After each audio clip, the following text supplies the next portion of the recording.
Hello scale model lovers. Yes, I made a huge mistake and this time it was irreparable. Furthermore, I almost knocked it over, performed tactical surgery on it twice, added completely unnecessary bling, all while doing quality control and making dinner. So buckle up while we tackle this cute but stubborn little tank. Today we're building the 135 Meng Renault FT17. Fun fact, recently I learned that the actual name of the vehicle is just Renault FT. 17 refers to the year the tank entered service, and because publications around that time used the name FT17, it got stuck ever since. Go figure. 2 schemes are provided in this kit, and since I wanted to learn painting a 3-color scheme, I went for the version of the 304 Tank Brigade. The kit itself has an extreme amount of detail. Most notable is the Renault logo and serial numbers. The addition of metal parts and actual springs made it even more impressive. Some parts are really fiddly and small though, so that's something to look out for. The kit also comes with a diorama base, which is a nice gesture, but for this build I am not going to use it. And of course, we shouldn't forget about the torture, that is called track links. This seems to be a thing with scale model tanks. Alright, enough with the formalities, let's get this thing on the road. This kit does come with an interior, but while going through the manual, I found myself crossing out the interior build steps a little too confidently. I suppose my subconscious had already made the decision, but after the exhausting Simovente build, I was more than ready for something a little bit more relaxed. But don't be fooled, this tiny kit is a surprisingly tough build. For one, the hull is divided into multiple segments, which is not for everyone, including me. And second, the plastic is extremely thin and flexible, and there were ejector pin marks on the alignment grooves where the whole pieces should go together. Removing them would guarantee the destruction of those grooves. The turret also comes in individual parts. Great, I'm already looking forward to that. And since all the parts looked so much alike, I numbered them on the inside so I could see where everything should go after they were removed from the sprue. Then I quickly started cutting all the parts from the sprues, but had to be careful since there are some really delicate parts in this kit. But that turned out to be the least of my problems. When I was done, I sorted everything and filmed it like I was the next Christopher Nolan. So far so good, but I wasn't looking forward to building the hull. Then again, avoiding it wouldn't get me very far. Since I skipped the interior, I could immediately start with the hull assembly. Great, I was already saving some time. The manufacturer suggests starting by adding all the exterior details, but knowing myself, I figured it would be safer to assemble the hull walls first. I had a hard time figuring out how to glue the parts together. The alignment grooves were ruined due to the ejector pins, and the plastic was also really thin and slightly bent, which didn't help either. So without overthinking it, I started gluing the parts together while juggling them between my fingers. Sometimes, when I'm editing these videos, I really wonder what I was thinking at the time. Anyway, the right side went on fairly well. The other side, however, was quite stubborn. Aside from my not so tactical approach to assembling the hull, something else was clearly off. And I couldn't figure out what was going on. The reason only became clear much later. Eventually, after a lot of trial and error, I managed to glue the hull walls together. But when working on the engine deck, I realized I made a huge mistake. I had completely misaligned the left hull wall, throwing off the entire structure. Because the plastic on this kit is extremely soft, the glue had also damaged some of the connecting surfaces. It took me quite a while to figure out what had gone wrong, but as it turned out, the interior floor acts as a bulkhead for the whole walls. Yeah, I completely missed that. This one was entirely on me. From that point on, it was all about damage control. To deal with it, I had to use putty to fill the ugly gaps and rescribe the panel lines. And since I was at it, I rescribed a few of the other lines as well. But being my usual self, I slipped in some places and made things even worse. Before I knew it, I was caught in a never-ending back and forth of puttying, sanding and scribing. Things were going downhill fast. At this point, the damage was already done. I mean, look at this. That's some proper handcrafted damage right there. Absolutely intentional, obviously. Since there wasn't anything left for me to destroy on the hull, it was time to move on to the running gear. The running gear in this kit is something else. Every part is workable, tiny and really delicate. Absolutely nothing to worry about here. And since everything kept falling apart, I used PVA glue to hold the movable parts temporarily in place. Finally, something worked, and I was able to assemble the road wheel bogies. Fitting them into the running gear frame was a completely different story, at least if you want everything to remain workable. Still, something was off. The parts just wouldn't glue together. For some reason, the Tamiya cement simply wouldn't set. so I quickly switched to Mr. Servicer and finished the first steps of the running gear. Once I figured out what the real problem was, things went a lot smoother, bringing back a bit of joy to the build. Although the metal springs still put up a bit of a fight. I was beginning to think this plastic was cursed, but luckily for me, the rest of the running gear went together smoothly. I made sure all the moving parts worked and was rewarded with a cool looking, fully functional running gear.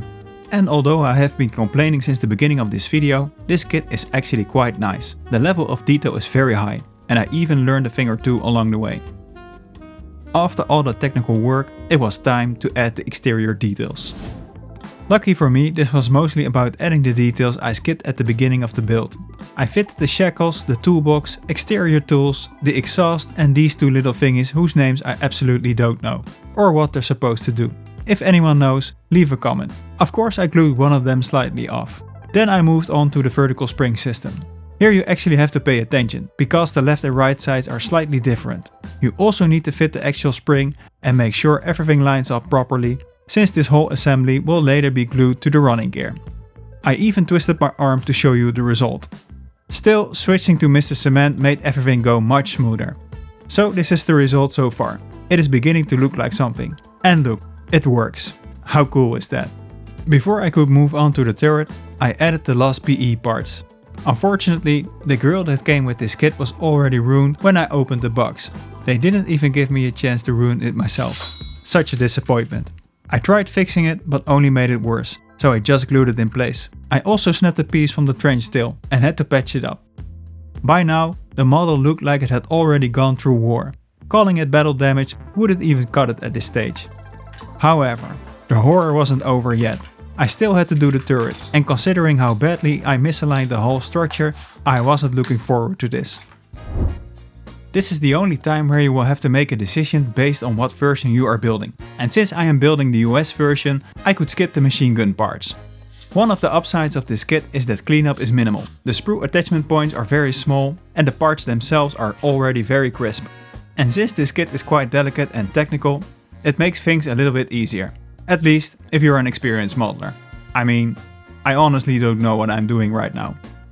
Luckily, I had already numbered the parts, so I could start assembly right away. And since I was more prepared and used the right glue, things went much smoother.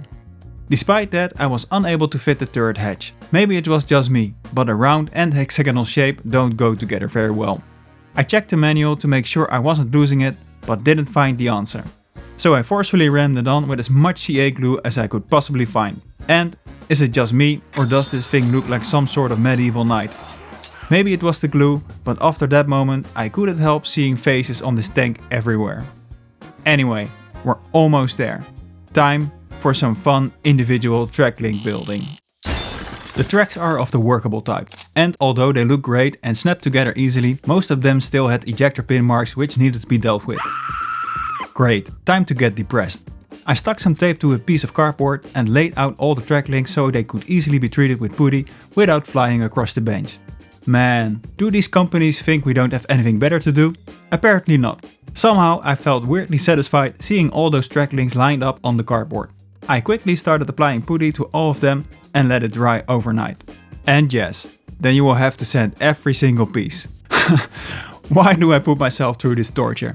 Anyway, it creates a bit of a mess, so I tossed all of them in a bowl and cleaned them up with some water.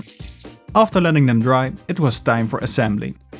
They go together well and they look great, but the connection is very weak and you'll see them snap off just as easily as they snap on. But let's worry about that another time. And before I knew it, the build was done.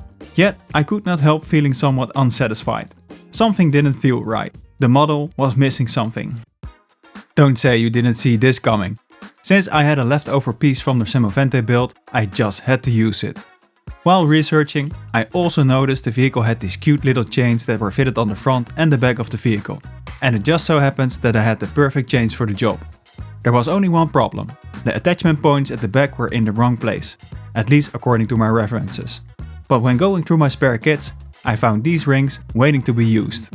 Although a bit too big, they would do the job perfectly. I wasn't quite ready for the surgical work yet, so I started with a simple upgrade, a towing cable. I quickly measured the diameter where it would be fitted and rolled the cable with this fancy looking tool. And yes, I need a new desk. If having 2 left hands isn't enough, I also have a misaligned desk for an even richer modeling experience. I also found these 2 leftover tow cable eyes in the stash and added straps from Tamiya tape. Nice. Now for the chains. Here I was presented with another challenge. Unfortunately, I glued the shackles too close to the hull, but there was still some wiggle room. With an immense amount of patience, I was able to get the main chain links onto the shackles and connect the chain. Awesome. This might even work. The small chains were so tiny, I couldn't fit them directly to the rings from the spare box, so I cheated a little and used another diameter chain link in between. They are so fragile, you can even cut them with a hobby knife. I secured them on double-sided sticky tape, and while holding my breath, I managed to connect all the chains. After that, I fitted them on the shackle rings of the kit. And look at this. I wanted to have 2 chains on the trench tail, but the second one was too short. But I found the exact size already painted, which was a leftover from the Semovente project. What are the odds of that? Now that the chains were fitted, I had to secure the trench tail, which will surely give me some headaches during painting. But that is for another video. I let gravity help me position the rings and glued them in place with CA glue and then melted them with liquid cement to create an extra strong bond. I was very happy how it turned out. I mean, what are the odds you find all of this in your spare box? It was if it was meant to be. After staring at all this modeling jewelry, it was time to wrap things up. This was supposed to be a quick weekend build, but oh boy, was I wrong again. I need to stop thinking that. This kit turned out to be quite technical and stubborn. The one thing I still can't wrap my head around is why the Tamiya glue just wouldn't set. I have never experienced anything like this before. Have any of you ever had issues like this before? Let me know in the comments, I'm curious. Still, I really enjoyed building this kit. The detail is very high and I can't wait to paint it. Also, the technical aspect of the running gear is very enjoyable. In hindsight, I am glad I skipped the interior. It was minimal to begin with and would have forced my brain to add scratch build details, thereby increasing the complexity of the build. I don't want to imagine how those hull walls would have turned out with a fully painted interior, so respect to anyone who managed to do this. For me, the goal was more about finishing a project rather than building a 100% accurate replica. And I think that's okay. I don't know if you guys can relate, but sometimes you just don't want to do more on a certain kit, while other times you want to go all in. And funny enough, you don't always really know why. And after all these mind-blowing life lessons, I want to take a moment to thank each and every one of you. The Scale Model community really is one of the best communities on the internet. And the tactical headquarters has been growing so rapidly, making it quite a humbling experience for me. It has been quite a journey. And with every upload, I am amazed by the sheer number of people watching these videos and joining the conversation. I really enjoy reading all your comments and stories and interacting with you all. So please, keep them coming. Although some of you suggested I should redo the Semovente project entirely because of a silly decal. Haha, very funny, but not going to happen. In any case, even when everything seems to fail, don't quit.